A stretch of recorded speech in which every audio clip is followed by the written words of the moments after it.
Neste episódio, vamos falar sobre design de serviços, criando experiências encantadoras. E o convidado de hoje é o Marcelo Judici. Com formação acadêmica invejável, ele é bacharel em design gráfico e mestre em psicologia pela Universidade de Brasília. É também PhD em design estratégico pela Aalto University da Finlândia. Há mais de 25 anos, vem desenvolvendo soluções em produtos, processos e serviços para a melhoria da performance de empresas e comunidades. Desde 2017, atua em projetos de parceria com a UNB, Universidade de Brasília, participando dos projetos para a transformação digital de serviços públicos federais, idealizado pela Secretaria de Governo Digital do Ministério da Economia. Ainda conduz sua empresa de consultoria em design, propondo soluções utilizando métodos e técnicas transdisciplinares, bem como se dedica como voluntário a alguns projetos sociais. Marcelo, seja muito bem-vindo. Obrigado, Maurício. É um prazer estar aqui. Oportunidade muito boa para divulgar o que a gente anda fazendo por esse Brasil afora. E o que a gente mais tem nesse país é gente boa para falar a respeito dos projetos que estão sendo desenvolvidos por aí. Muito obrigado pela oportunidade. Excelente, nós é que agradecemos a aceitação do convite, é uma alegria te reencontrar. Entrando no tema, os hábitos de consumo foram transformados de forma acelerada nos últimos anos pelo engajamento das pessoas aos meios digitais. Por exemplo, consultas médicas, aplicativos de entrega de refeições, transporte como Uber, serviços bancários e muitos outros. Isso reflete também uma constante evolução e mudanças nas prioridades e expectativa dos consumidores e usuários. Neste contexto entra o design de serviços. Então eu lhe pergunto, qual é a definição de design de serviços e como essa disciplina pode impactar numa entrega encantadora aos consumidores e usuários? Excelente pergunta. É uma das coisas que a gente mais discute, tanto no mercado quanto na academia, é aquela coisa assim, qual é a evolução, do termo quando chega ao mercado. Porque existe o viés da academia, existe o viés do mercado, existe o viés de cada centro onde isso está sendo discutido. E a pergunta que a gente tem é assim, para quem, que nós queremos dar essa definição do que é design de serviço? A academia vai se debruçar em assuntos mais específicos no que diz respeito à teoria por trás disso, quem são os envolvidos, quais são os aspectos por trás da sustentação das informações que vão contribuir para um melhor design de serviço. Já o mercado, ele já vai mais para a questão da prática no que diz respeito a está funcionando ou não está funcionando, mas assim, não é que a academia não veja isso, a academia vê isso, mas vê no longo prazo, enquanto o mercado é muito imediato, ela precisa de resultados específicos ali na hora. E aí o que a gente tem, é o design de serviço pensando em soluções para serviços. É o desenvolvimento de soluções para serviços, onde você tem aí a necessidade de entender que serviço é esse.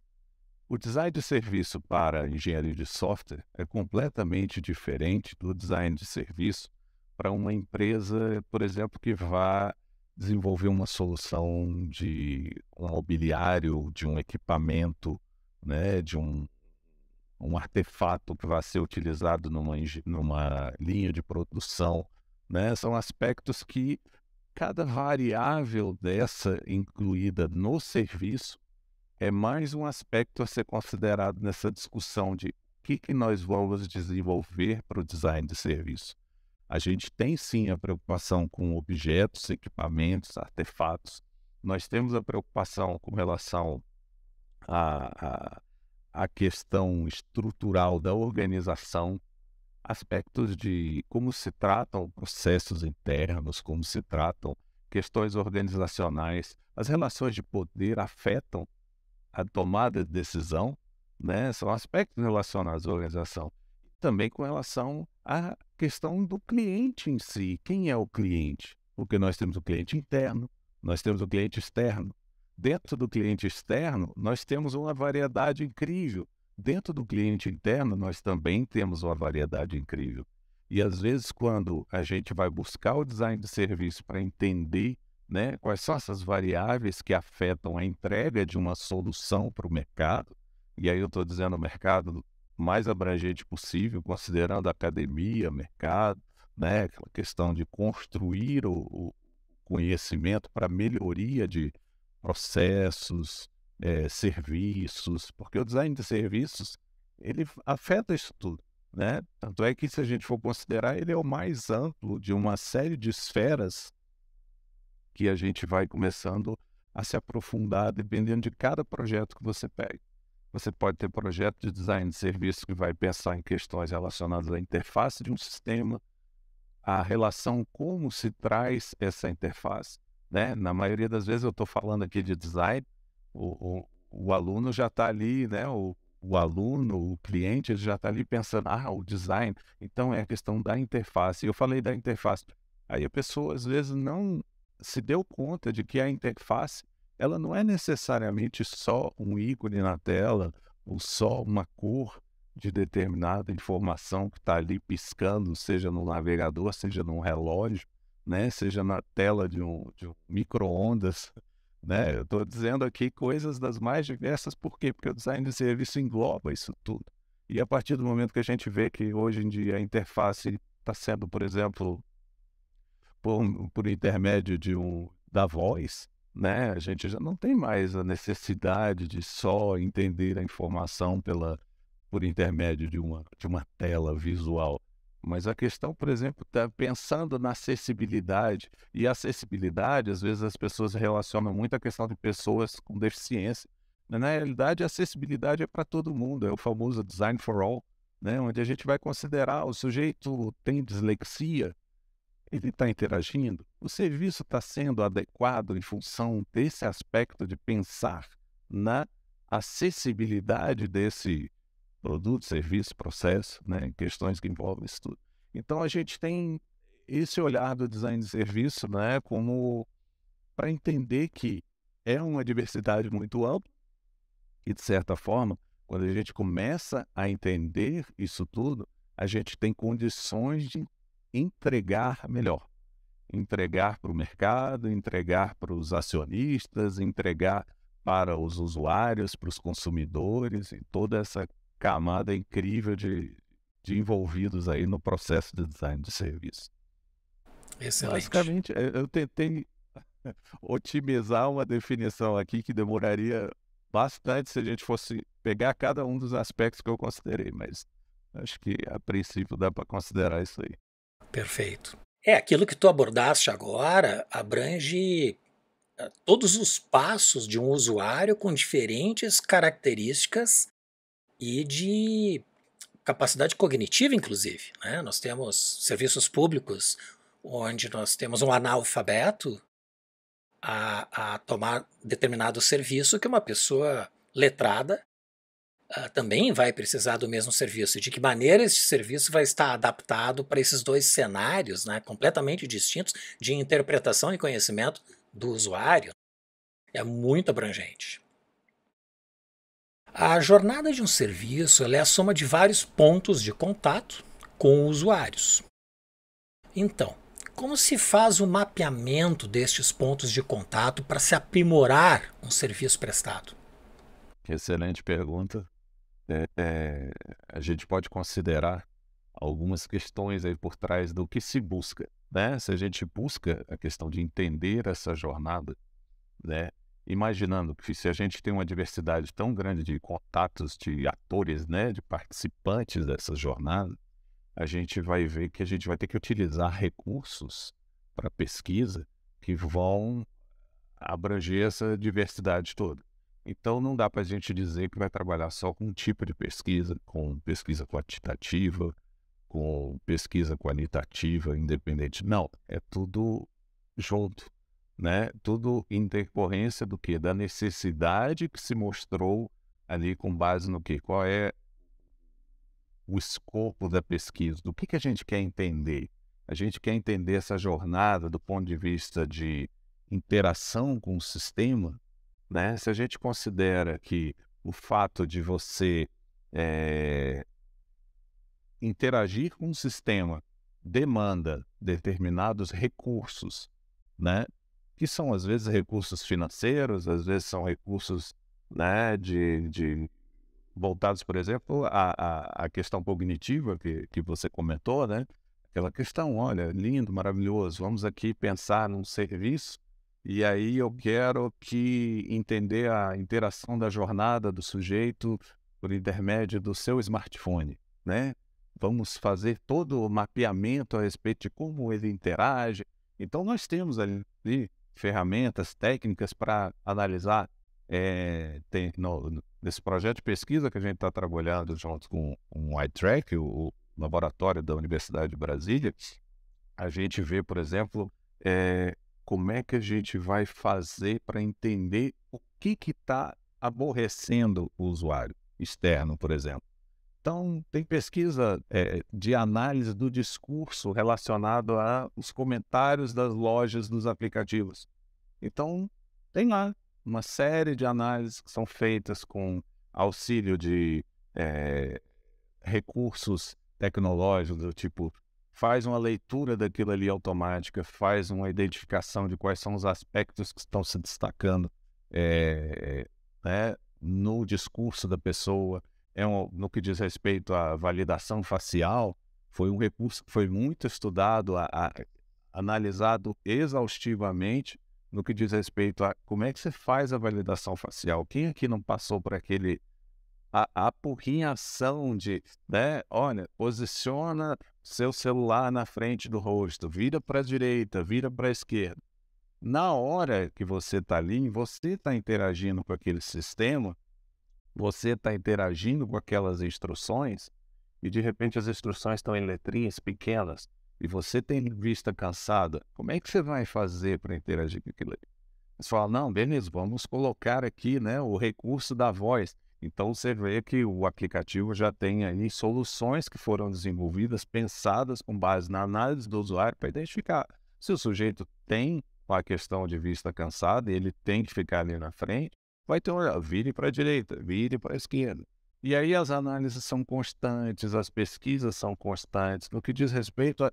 Não é uma pessoa fazendo isso, são centenas de pessoas fazendo a pesquisa para identificar o que está afetando nessa relação. Aí um aspecto que eu considero essencial é tentar entender o usuário daquela questão que está sendo analisada, né?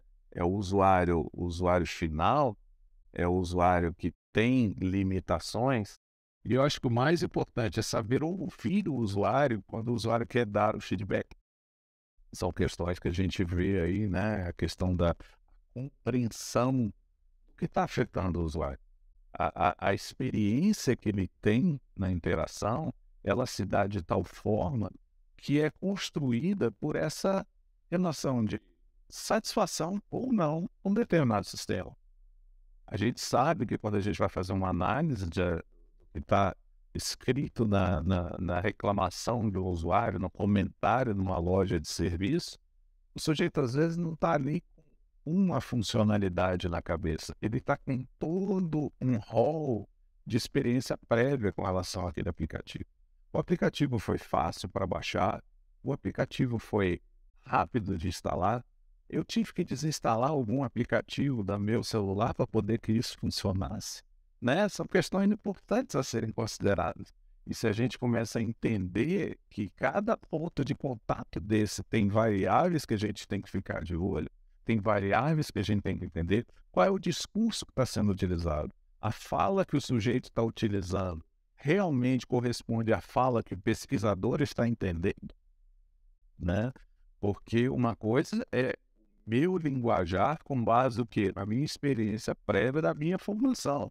E de repente você pega um linguajar de um sujeito que está chamando o aplicativo de outra coisa. Ou a forma com que ele compreende determinada validação facial. O que é validação facial para uma pessoa que não tem noção do que é validação facial? Como é que a gente vai fazer para construir na mente dessas pessoas o que significa a necessidade de ter uma validação facial, o que significa para ela entender que existe um processo para isso, por que para ela conseguir atingir um objetivo de utilizar aquele aplicativo, ela precisa, né, de cada uma dessas etapas. Porque a gente sabe que o usuário ele não quer entender os meandros por trás daquela interação. Ele quer simplesmente ser atendido, ele quer simplesmente ser solucionado. A mesma coisa quando você chega num restaurante, numa lanchonete, quando você vai a uma lavanderia, né? São serviços ali. Você não quer saber se o banco de dados está sobrecarregado, se a internet está lenta, se isso... Não, você não quer saber. Você quer ter soluções. Agora, como é que você vai fazer isso? Né? Eu acho interessantíssimo. Toda vez que a gente senta numa reunião para discutir com um cliente, numa consultoria e tal, o sujeito chega, eu tive uma ideia brilhante, olha só, a gente coloca o aplicativo no smartphone, isso, aquilo, outro. De repente, o seu cliente está querendo que o smartphone funcione numa região rural, onde nem o sinal 2G funciona direito.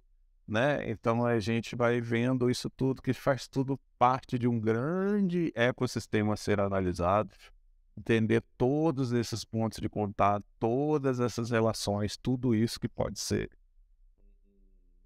um elemento, vários, milhares de elementos que vão interferir na experiência.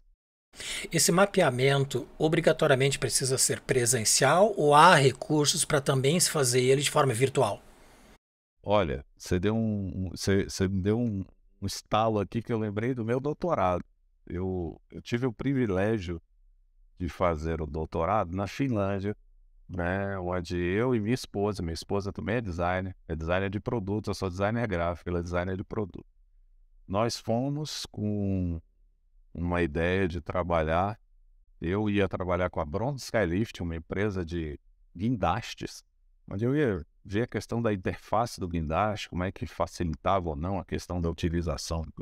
E minha esposa ia trabalhar com a Nokia, o desenvolvimento de interfaces e produtos físicos para celulares, né? Chegando lá, nós tivemos o privilégio de sermos convidados para trabalhar com projetos no Rio de Janeiro, município de Duque de Caxias, para melhorar a qualidade de cidadãos que são esquecidos pelo Estado. Cidadãos que estão à marginalidade, estão de alguma forma, né, querendo sobreviver e são afetados por altos índices, tuberculose, HIV, etc. Só que a gente estava na Finlândia. Como é que a gente vai fazer para coletar informações da Finlândia aqui? Vamos viajar, isso, aquilo. Viajar é ótimo, nós viajamos. Mas dos 4 anos do estudo, nós viajamos 3 meses para o Brasil. Ficamos 3 meses no Brasil justamente só para amarrar uma quantidade incrível de dados que foi levantado remotamente por intermédio de sondas culturais. Sondas culturais não era um aplicativo, porque a gente estava numa comunidade marginalizada, município de Duque de Caxias, no Rio de Janeiro, onde a possibilidade do sujeito ter um smartphone para carregar alguma coisa e baixar algum aplicativo é praticamente nula, né? A gente trabalhou tudo remotamente. Auxílio do tipo, olha, tem uma gráfica rápida aí perto? Alguém que tenha condições de imprimir um questionário? Nós fizemos diários, né, visuais, onde a pessoa via o mais visual possível. De que forma ele acordou hoje? Ele acordou bem? Ele está nauseado? Ele está enjoado? Né? Questões assim que eram para facilitar. O sujeito é iliterado, o sujeito não tem condições de ler um questionário extenso. A gente fez essa adaptação, fez isso remotamente. Remotamente entramos em contato com a gráfica, fizemos pagamento remoto para o sujeito chegar e entregar aquilo no ambulatório onde era desenvolvido o estudo, né? E aquilo ali foi distribuído para as agentes comunitárias de saúde, que elas iam lá na ponta, entrevistando o doente, entrevistando o sujeito que estava em tratamento, para entender quais eram as questões que afetavam isso tudo, o processo de entender a doença, entender de que forma nós poderíamos reduzir essa doença de alguma forma.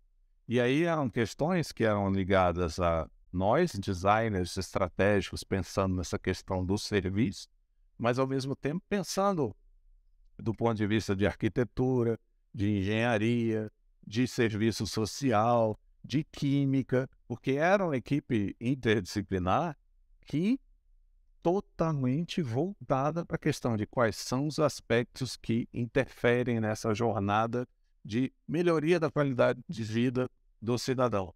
Onde a gente tem um cidadão que ele está muito bem, está tranquilo, porque ele começou a fazer o tratamento da tuberculose, todos os sintomas foram embora.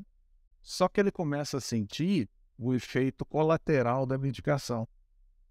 E ele fala, pô, mas se eu já estou bem, já não estou sentindo sintoma, e eu estou com dor no estômago, estou com problema relacionado, que eu estou tomando medicação, ele vai para, suspende a medicação. E aí você tem a reincidência e a volta da tuberculose mais forte, mais resistente.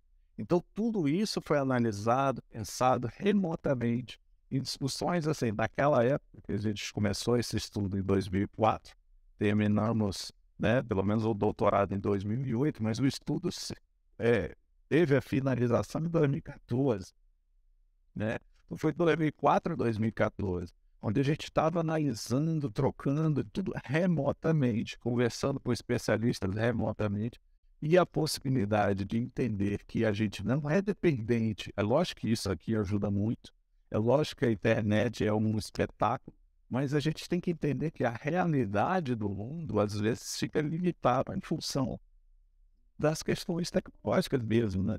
Um smartphone numa comunidade como essa, nós tivemos um caso incrível, marcante. Um dos pacientes recebia uma bolsa de alimentação. Era uma cesta básica todo mês para que ele tivesse condições que o organismo dele ficasse melhor para receber a medicação e ter um tratamento adequado com relação à doença, né? O que ele fez? Ele trocou a cesta básica dele por um aparelho de telefone celular. Aí nós ficamos assim, gente, num primeiro momento aquele revoltante. Num segundo momento, na conversa com o psicólogo, na conversa com o rapaz do serviço social, aquilo foi um estalo incrível no que diz respeito a possibilidades de melhoria do projeto com relação a isso. Quais são os aspectos que podem ser atacados, né, discutidos e analisados? Olha, o que vai acontecer? Como é que nós podemos fazer para que isso não ocorra novamente? É a conversa, é a conscientização, é a troca de informações, é mandar um panfleto, é mandar uma gravação, sabe?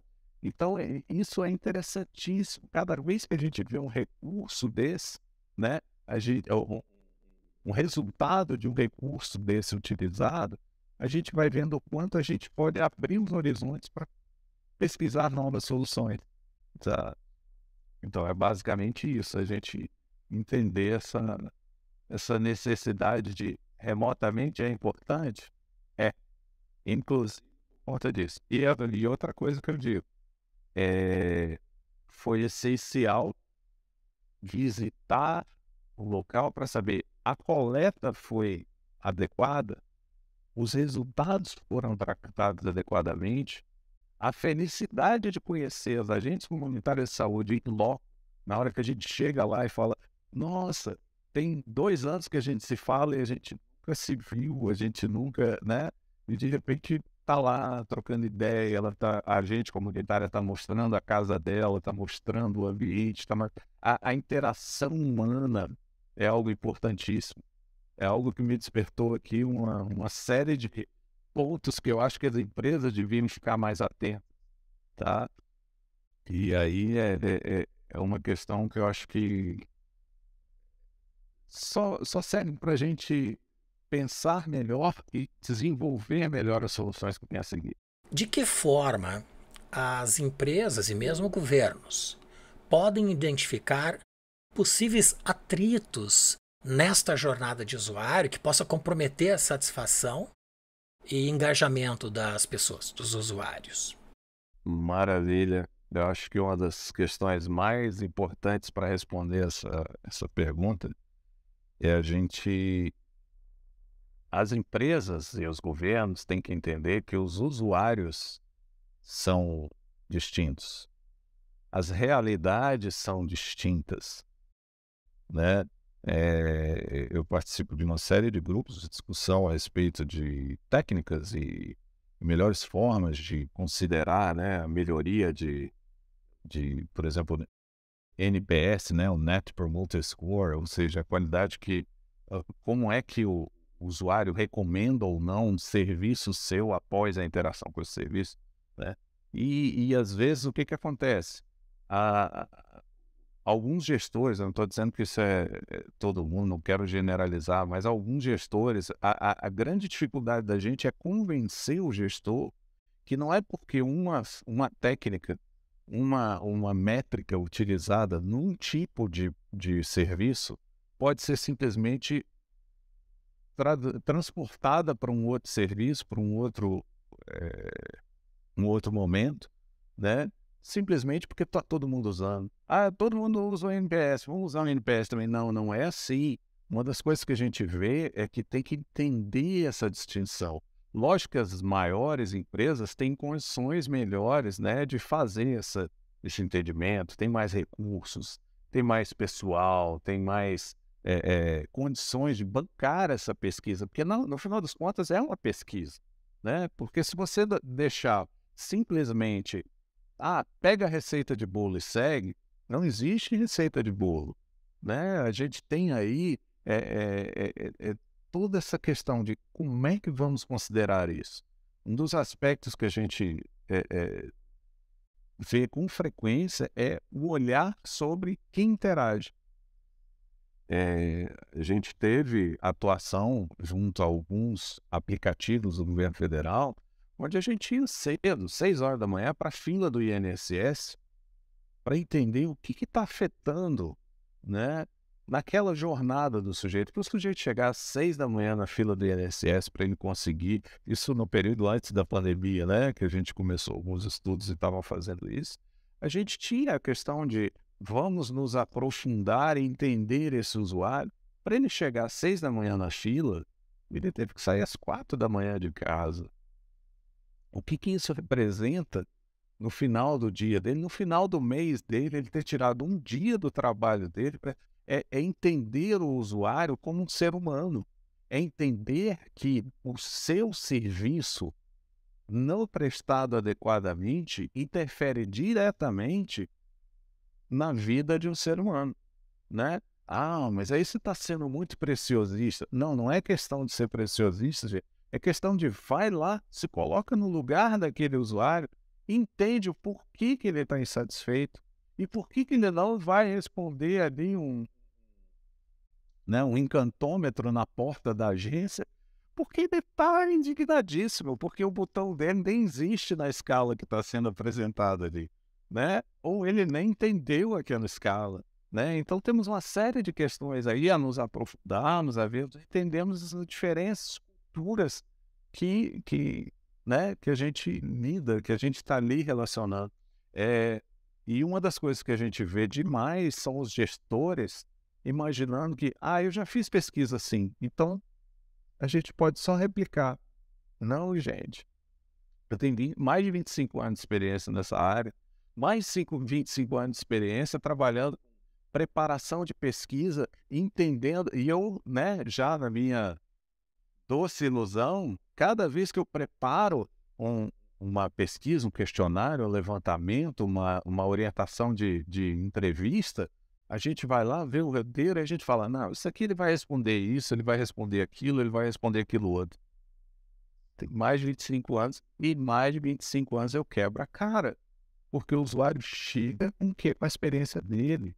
A experiência prévia dele nunca vai ser igual à minha, né? E se a gente imagina que são os mais de 200 milhões de habitantes habitantes aqui no Brasil, interagindo com 200, até que 215 milhões. 215 milhões de pessoas, né?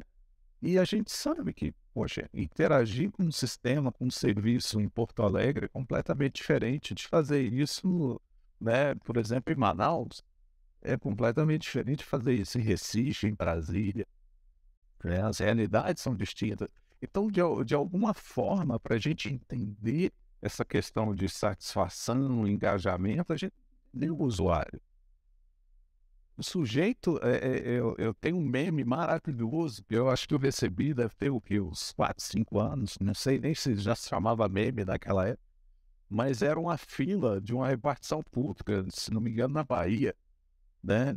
Onde o que que acontecia? Não tinha sistema de senha. O pessoal colocava sandália, né? Então tinha assim, tinha um guichê, o guichê só ia abrir às 8. Então tinha a sandália do que chegou primeiro, a sandália do que chegou segundo, a sandália do que chegou terceiro, estava todo mundo sentado nos banquinhos lá de fora.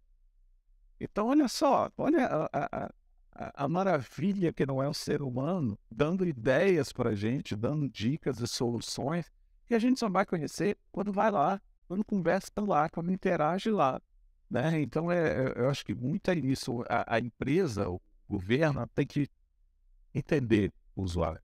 Tem que entender que quem está ali tomando a decisão não é o usuário. Então ele tem que, no mínimo, compreender quem é o usuário, né? E estar aberto à questão do quê? Da diversidade, de compreender, entender que não é porque o sujeito não faz da forma como foi pensada que aquela solução, aquele serviço é inadequado, tá? Entender o que foi feito para o usuário adequado é uma das coisas assim que a gente vai caminhando para isso a partir do momento que você começa a ver eh, aprendizagem de máquina, né? Toda a inteligência artificial. Eu vejo num futuro bem próximo, assim, sei lá, 10 anos, onde você vai entrar no site, não vai ser mais o site da forma que a gente conhece agora, mas o site já vai ser pensado para você. Então, com base na experiência prévia que você tem de entender se aquele botão é um botão ou aquilo ali é um campo de digitação de alguma coisa, se você tem preferências, eh, o site vai ser formado, não todo mundo vai ser quase que individual, né? Isso é bom ou é ruim? Eu não sei.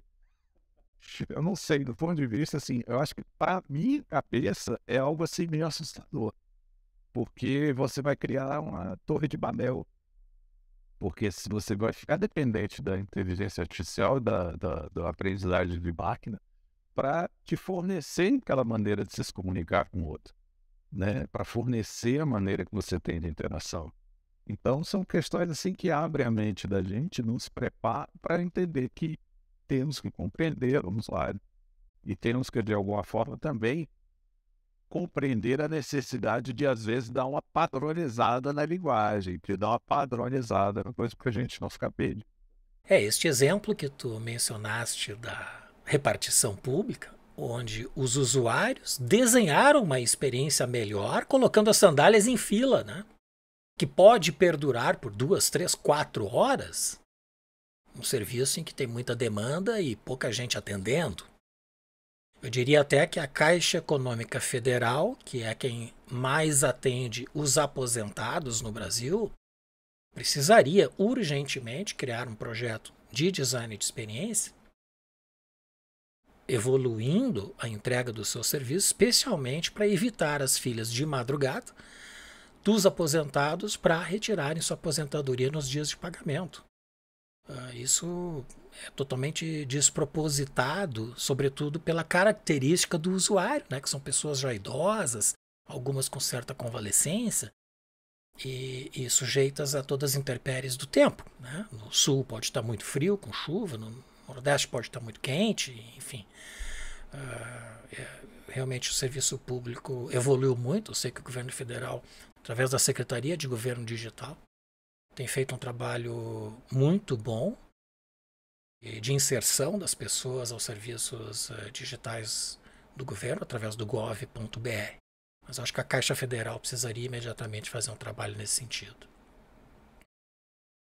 Para o usuário, a experiência de um determinado serviço ela é mais do que a soma dos pontos de contato. E aí eu explico. Nesta jornada, há também a transição de uma parte a outra, de uma etapa para a seguinte. E a maneira como elas se conectam é tão importante quanto as partes em si. Aí eu te pergunto, como as empresas podem fazer o planejamento mais adequado destas transições de uma etapa a outra dentro dos seus serviços? Mais um excelente ponto para se considerar nesse aspecto, né? Você citou aí a questão da caixa, né? A gente tem visto a quantidade de profissionais envolvidos com a questão de melhoria dos serviços, né, buscando as soluções. E quando a gente para pensar, né, nessas relações, a gente começa a entender de por que alguns órgãos, né, vão adiante e se aprofundam mais, mergulham mais nessa questão de melhoria do design de serviço, né? E outras já são um pouco mais, digamos assim, afetadas por questões específicas relacionadas à própria organização, né? É aquela questão assim de você entender que o planejamento, às vezes, ele não se dá da mesma forma. Como cada empresa, cada entidade, cada instituição tem a sua forma de conduzir seus processos internos, às vezes isso afeta o resultado que se tem no final. Então, um dos pontos principais que a gente vê como um diferencial para quem está tendo melhores resultados do design de experiência, design de serviço, né, design de solução para melhoria do aproveitamento de um produto ou de um serviço, são justamente as empresas que entendem a necessidade de colocar o usuário desde o primeiro dia do planejamento de um projeto de execução de alguma coisa. Então vamos pensar a respeito de um projeto como esse. Nesse primeiro dia já tem quais são ali os prováveis usuários. Vamos fazer grupo focal, vamos entrevistar, vamos chamar um representante para as discussões a respeito de como vai se estruturar esse produto, esse projeto, né, essa pesquisa. Então, o usuário ali, ele pode não entender nada de negócio, ele pode não entender nada de pesquisa, mas ele é um usuário. E quando a gente troca a experiência com esse perfil de usuário, a gente já começa a auxiliar, inclusive, nessa tomada de decisão de quais são essas partes, quais são esses elementos, quais são essas etapas, que perfil é mais adequado para esse tipo de entendimento, de análise, de discussão, né?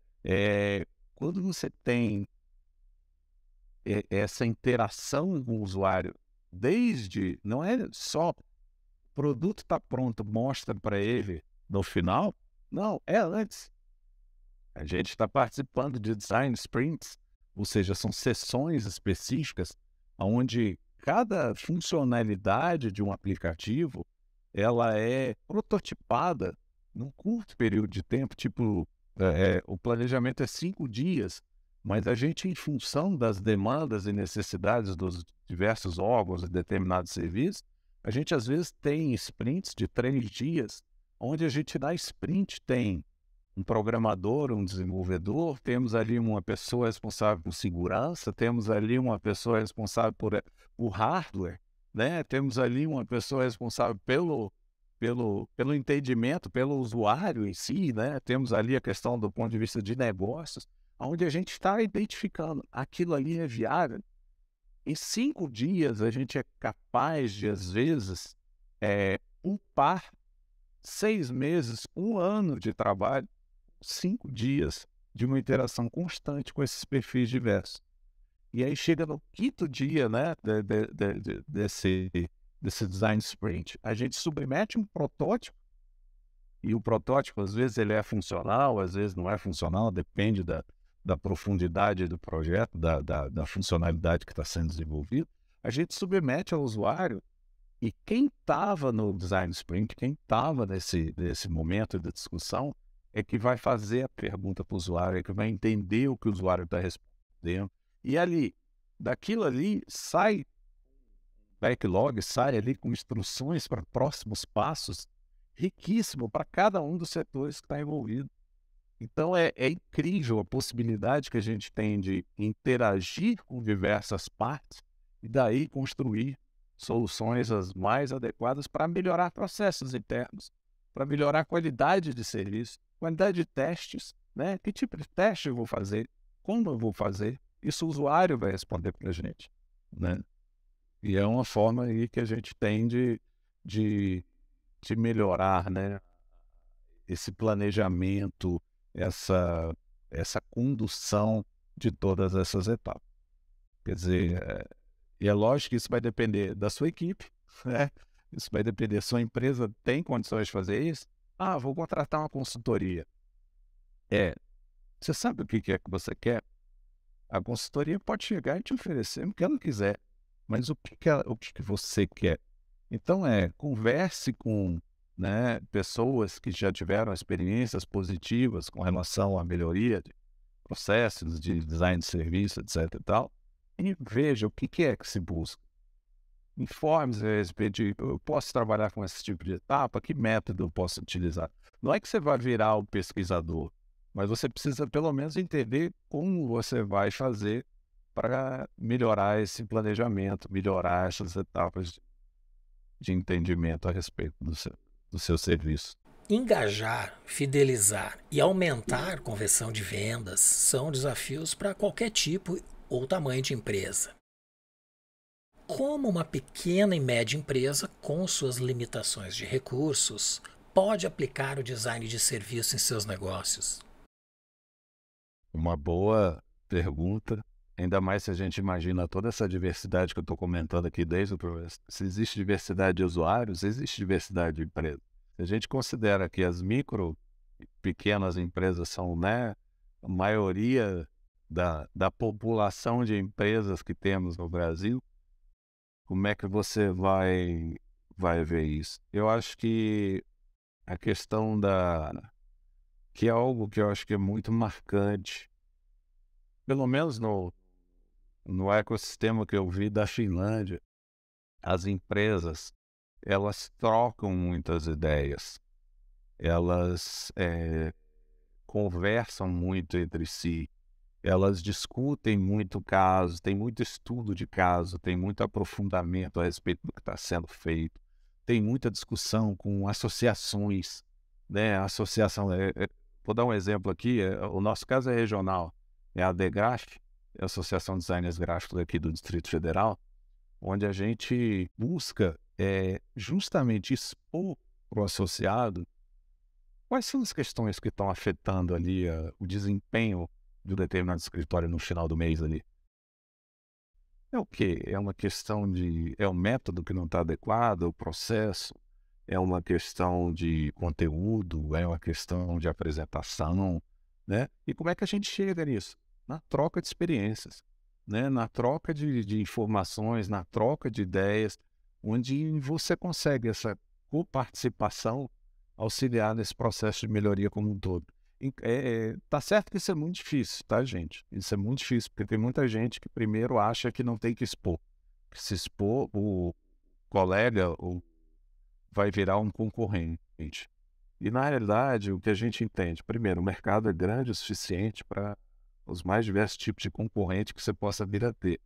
E eu acho que é o seguinte, você também pode ir trocando ideias justamente para construir a sua forma inovadora, né? Constrói sua forma inovadora, apresenta seu estudo de caso e soluciona o problema dos anteriores para que esses anteriores virem a sua competição de novo e você se esforce em entregar um produto melhor, né? Eu acho que nesse aspecto é muito interessante assim da gente ver esse tipo de ação.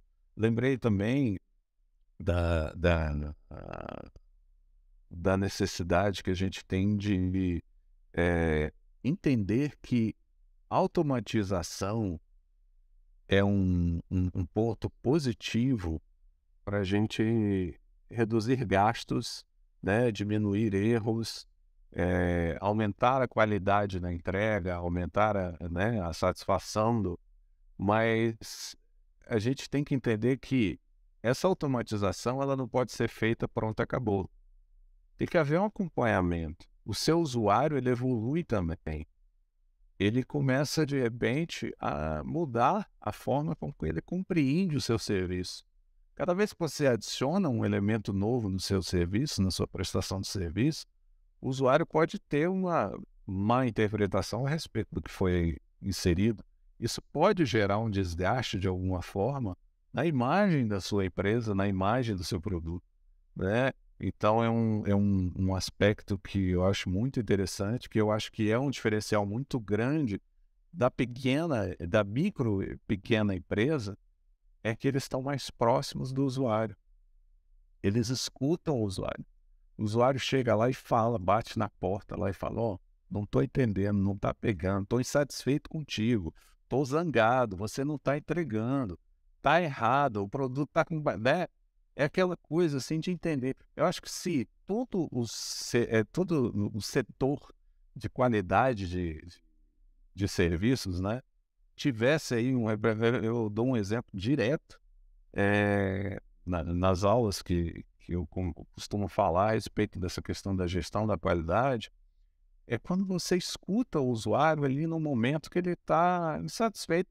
Você acredita que, por exemplo, se você entrar lá no Reclame Aqui, né? Reclame Aqui, para quem não conhece, é uma plataforma onde você pode fazer uma manifestação a respeito da satisfação ou insatisfação com a empresa.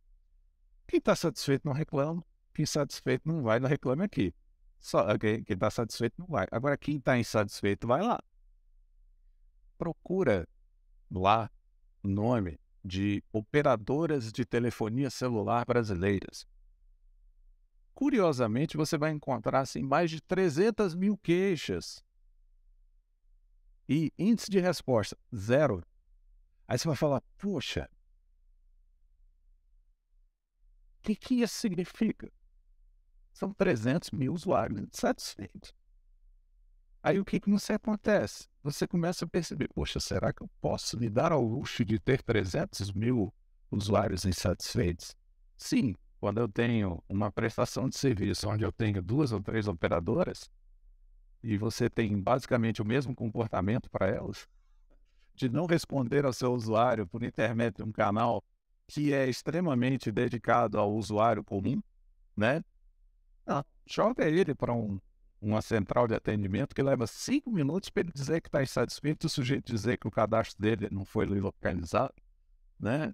Então, são questões, assim, a lógica não é aqui demonizando a questão das empresas em si, é só ver o olhar, o foco da empresa. Provavelmente, essas empresas tiveram uma reunião lá com planilhas na frente, gráficos incríveis, maravilhosos, mostrando, olha, o custo que eu tenho para colocar alguém respondendo essas questões no Reclame Aqui é maior do que o custo que eu tenho se eu não fizer nada, né? Porque se eu não fizer nada, eu tenho ali, de repente eu faço uma publicidade, eu faço uma propaganda, eu dou um desconto, não sei o quê, que eu vou convencer aquela pessoa a voltar para o meu...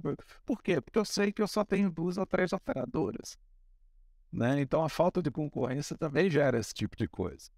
Mas aí é interessante para a gente observar o que diz respeito a como é que eu vou tratar essa conversão de venda se eu sou pequeno ou médio, porque aí eu tenho milhares de concorrentes.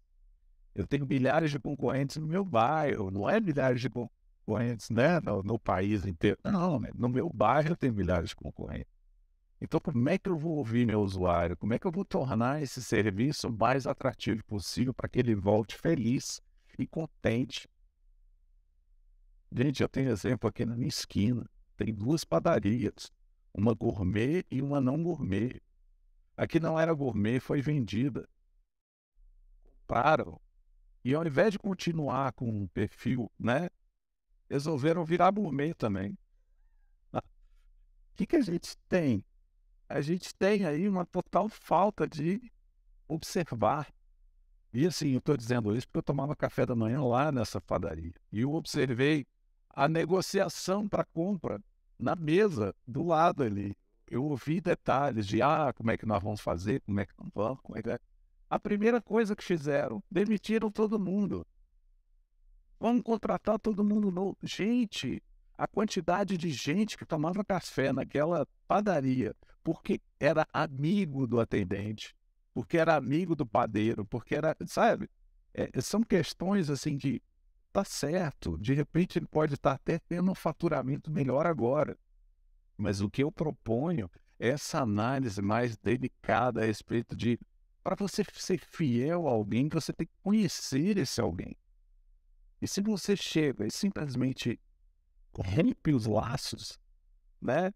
É porque se trata de uma negociação um pouco mais, né, delicada. É aquela coisa assim de, poxa, não vou brigar com todos os meus vizinhos porque simplesmente eu quero passar o meu café de 4,50 para R$ 9, né? Ah, por quê? Porque agora ele não é café, agora ele é um... Como é que é o nome? Até esqueci o nome. Cappuccino, sei lá o quê. Não, não é cappuccino, é mocatino, sei lá o quê. A mesma coisa, só mudou, só momentizou, né? E aí essa questão que eu achei interessante de observar, a micro e pequena empresa, ela tem um contato maior com isso e fica mais fácil. É aquele princípio básico da mercearia que eu ia quando era pequeno comprar bala e que eu pagava fiado, entendeu? E é aquela coisa, ah, não, mas hoje você não encontra. Gente, meu açougueiro aqui, se eu ligar para ele, fala, manda lá para casa e tal, ele manda e eu vou pagar lá no final do mês. Então isso ainda existe, gente. Vamos lembrar dessa questão, que não é porque está tudo sendo mais automatizado que eu tenho que virar um robô. Vamos manter contato, vamos manter serviço, vamos manter conexão, entendeu? Vamos manter humanidade. Vamos fazer uma transformação digital, mas vamos manter o contato, né, com o seu usuário, né? Ele é um ser humano. Quantidade de gente que precisa disso. Por que as pessoas estão só insatisfeitas aí depois da pandemia, tudo mudando de emprego, tudo mudando de coisa?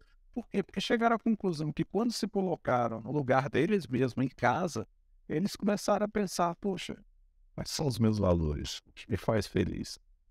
Por que eu tenho que me submeter a um atendimento robotizado por uma URA, né? Uma unidade de atendimento daquelas de diz que um para isso, dois para aquilo outro. E você não tem voz. A pior coisa é um cliente que não tem voz. Ah, não, mas a gente escuta muita besteira. Filtra a besteira, põe lá, cria, analisa, deixa lá pro lado, porque de repente aquela besteira pode te mostrar um nicho interessantíssimo para você aproveitar em novas soluções. Tá? E por aí vai. Olha, Excelentes esses exemplos. Bem, chegou o momento do pinga-fogo. São 3 perguntas que eu faço a todos os convidados. A primeira delas: quais são as virtudes do empreendedor de sucesso? empreender. No Brasil, eu acho que a primeira coisa que tem que se pensar é num herói, né? O sujeito que empreende no Brasil é um herói, porque ele tem que ter a virtude, eu acho que a primeira é a paciência. Eu acho que paciência pela questão de saber ter um olhar paciente no que diz respeito a ser observador, saber observar o que afeta, né, o negócio dele, o empreendimento dele. Eu acho que tem que entender que a partir do momento que você observa, você começa a ver se você é resiliente ou não, né? Então, ser resiliente eu acho que é um aspecto importantíssimo. Não é simplesmente mudar porque está todo mundo mudando, é entender o porquê da mudança, né? Será que existe realmente necessidade de você fazer um atendimento automatizado pelo WhatsApp? Se você é uma micro, né? Se você é um MEI, será que você realmente precisa de um serviço automatizado pelo WhatsApp? Onde você sabe que, às vezes, a melhor coisa é você atender o cliente ali e trocar uma meia dúzia de ideia com ele, né? E conversar e tal. Sendo, né, cuidadoso com relação à sua gestão do tempo, lógico. Você começa a identificar que, de repente, você está gastando mais seu tempo para atender seu usuário do que para fazer teu serviço. Aí você tem que ver a gestão do tempo e saber como é que você vai gerir seus processos. Se você vai realmente, ah, não, tudo bem, vou contratar meu sobrinho para ficar respondendo no WhatsApp, né? É outra coisa.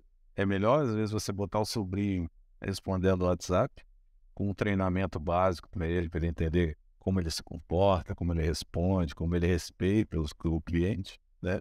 Do que você colocar uma solução automatizada para responder automaticamente as questões. Porque eu não sei se são vocês, mas parece que todas as impossibilidades do que foi pensado para uma estrutura de resposta automática ali do sistema, né? Vamos supor, se o sujeito pergunta isso, ele responde aquilo, né?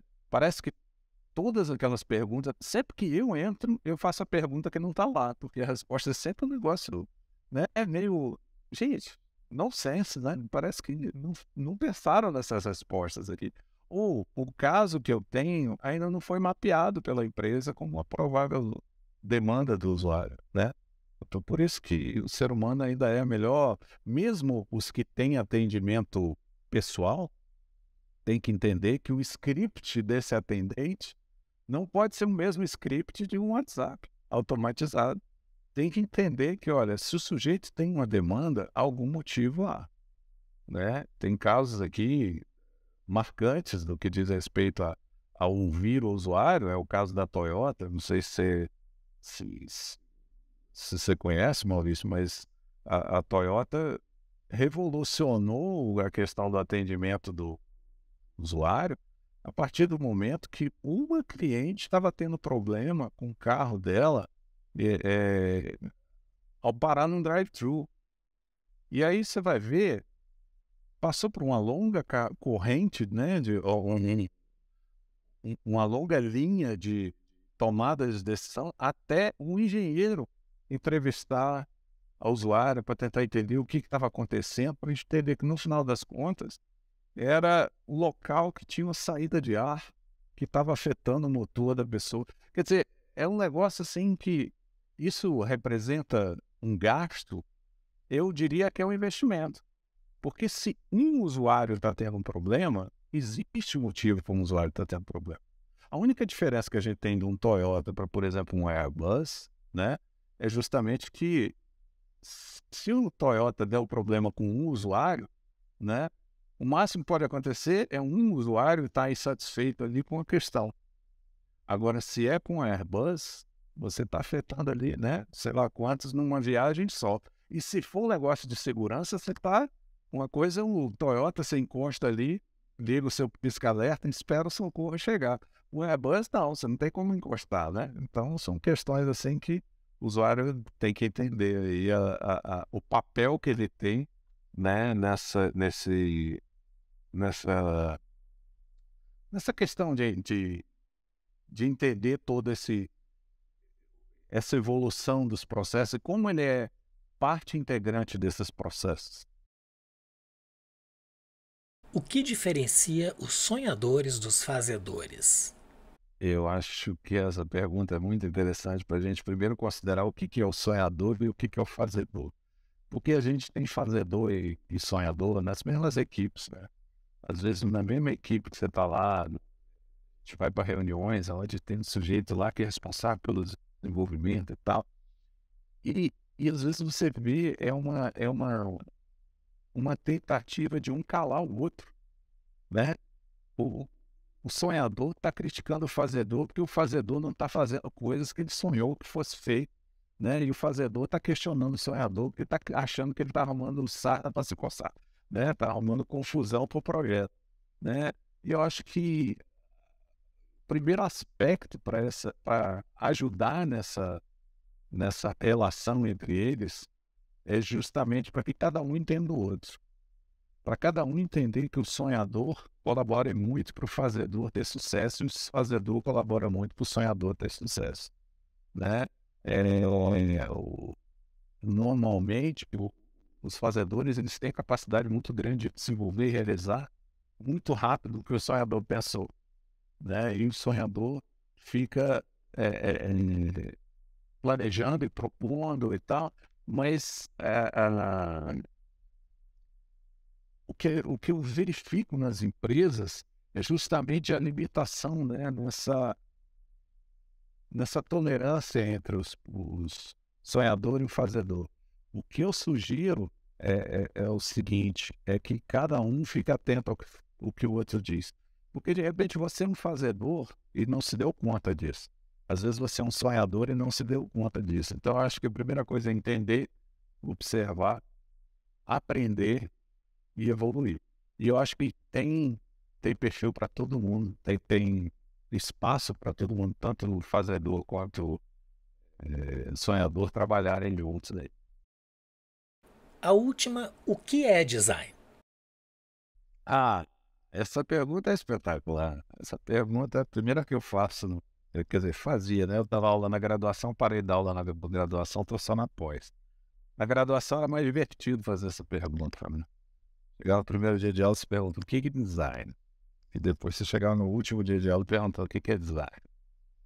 E o que a gente chega à conclusão é que cada um entende de uma forma, cada um entende de uma maneira, mas resumindo, eu acho que independente do cenário, né, onde está inserida a pergunta do que é design, ou independente da forma com que isso é apresentado, né, no mercado, eu acho que design é a capacidade que nós temos de solucionar qualquer tipo de questão que afeta algo ou alguém. Então, se eu crio algo como isso aqui, o que é isso aqui? Fico imaginando o que é isso. Isso aqui é algo que eu preciso utilizar para escrever, que é um engrossador. Por quê? Eu tenho uma questão relacionada à sintonia fina na ponta dos meus dedos para conseguir escrever. Eu não consigo mais escrever e desenhar como eu escrevi e desenhava há 20 anos atrás. Mas é uma questão específica. Alguém pensou nisso aqui. Foi o quê? Foi uma demanda, foi uma necessidade. Alguém precisou de uma solução para... E alguém chegou num aspecto como esse aqui. Uma peça de borracha. E tem uma indústria que fabrica. Eu não estou fazendo propaganda. Indústria que fabrica isso. É para que serve? Para esse tipo de coisa. Aí você vai olhar e vai falar, poxa, mas para que isso serve? Exatamente para solucionar a questão que alguém está enfrentando. Para tudo. Seja um produto, um serviço, até processo, né? Um design de processo. É isso. É solucionar alguma questão. Muito bom.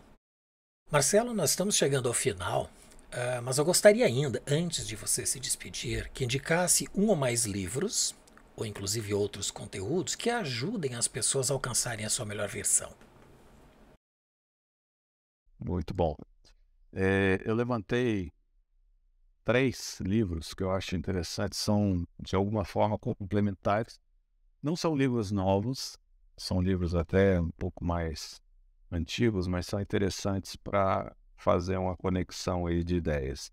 O primeiro é Measuring the User Experience, Collecting, Analyzing and Presenting UX Metrics, do William Albert e Thomas Tullis.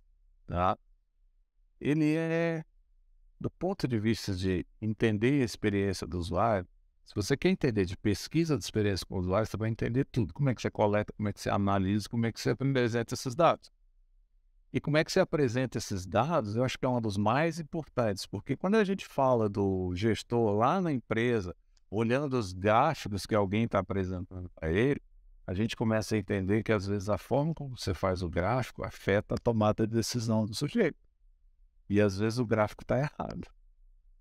E está errado por quê? Porque foi escolhida a forma inadequada de apresentar esses dados, que enviesa o resultado. E esse livro eu acho interessantíssimo para isso, junto com o próximo, que o próximo é de um médico sueco que trabalhou a vida inteira com relação à melhoria de qualidade de vida de pessoas com dados relacionados à população.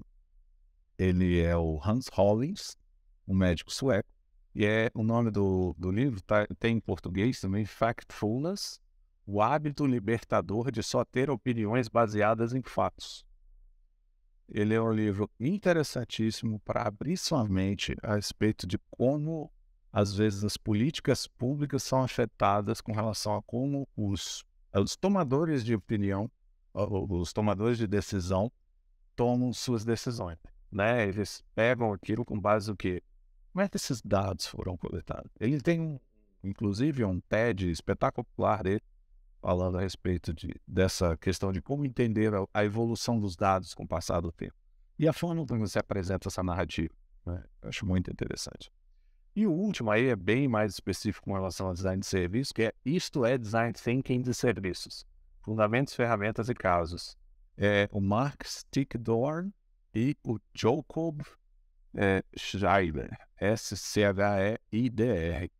Tá? Esse é um livro também que mostra toda essa questão com relação ao design de serviços, baseado com relação a ferramentas e casos específicos que auxiliam bastante. Outra coisa que eu sugiro é fique atento a estudos de caso de serviço, design de serviço. Estudos de design de serviço é algo interessantíssimo. Né? Lógico é o seguinte, comece a diferenciar o que é publicidade do que é resultado de pesquisa mesmo. Muito bem. Marcelo, eu quero te agradecer muito a presença hoje no Podbrand. Tenho certeza foi uma aula master para todos aqueles que buscam alcançar a sua melhor versão. Muito obrigado pela tua colaboração e conteúdo e espero revê-lo em breve. Eu que agradeço, realmente as perguntas foram bem interessantes para dar uma sacolejada na mente da gente, e eu acho que esse tipo de momento é importante para a troca de experiências, né? E o aprendizado é sempre contínuo, se a gente estiver aberto para aprendizagem, aberto a novos caminhos. Muito obrigado. Muito bem, muito obrigado.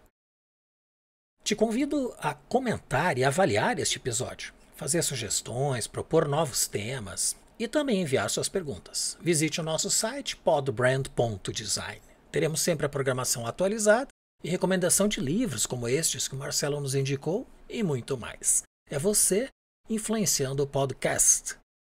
Você pode enviar suas perguntas através dos comentários aí abaixo ou então pelo e-mail hello@podbrand.design. É você influenciando o podcast.